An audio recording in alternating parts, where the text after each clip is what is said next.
Kids story zone में कहानी है चींटी और हाथी की दोस्ती। तो चलो देखे। एक घने जंगल में सभी जानवर रहते थे। बड़े जानवरों में सबसे ताकतवर था हाथी राजा बलभद्र और सबसे छोटा जीव थी मिनी चींटी जो अपने परिवार के साथ रहती थी। हाथी बहुत घमंडी हो गया था। उसे लगता था कि छोटे जीव किसी काम के नहीं। एक दिन हाथी पानी पीने नदी गया।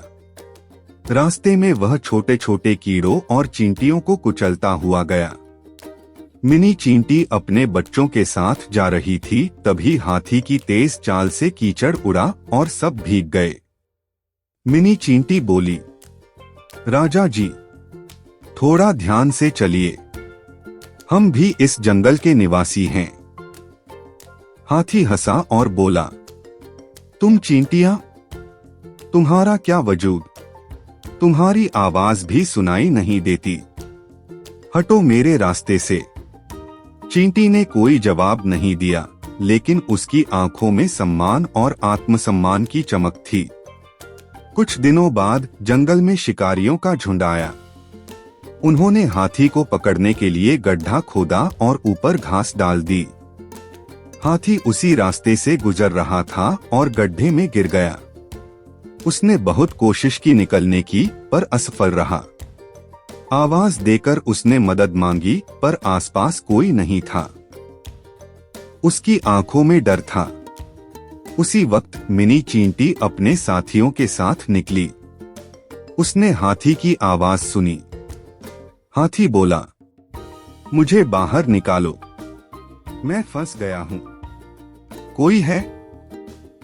मिनी चींटी ने अपने दोस्तों को बुलाया।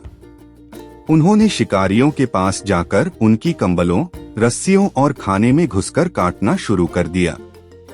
शिकारी परेशान होकर भाग गए। फिर चींटियों ने पास के जानवरों को बुलाया।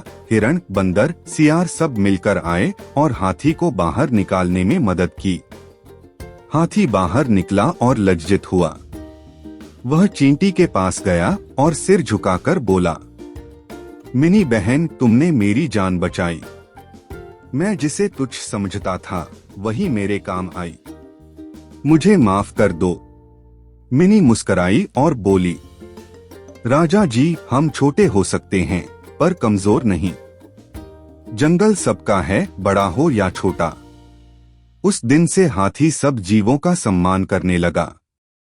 जंगल में अब कोई छोटा या बड़ा नहीं था, सिर्फ मिलजुल कर रहने वाले दोस्त थे। शिक्षा, कभी किसी को छोटा या कमजोर मत समझो। हर प्राणी की अपनी ताकत होती है और सबसे बड़ा साहस होता है दूसरों के लिए खड़ा होना। ऐसी ही नई कहानियों के लिए चैनल को लाइक, शेयर, सब्सक्राइब जरूर करें।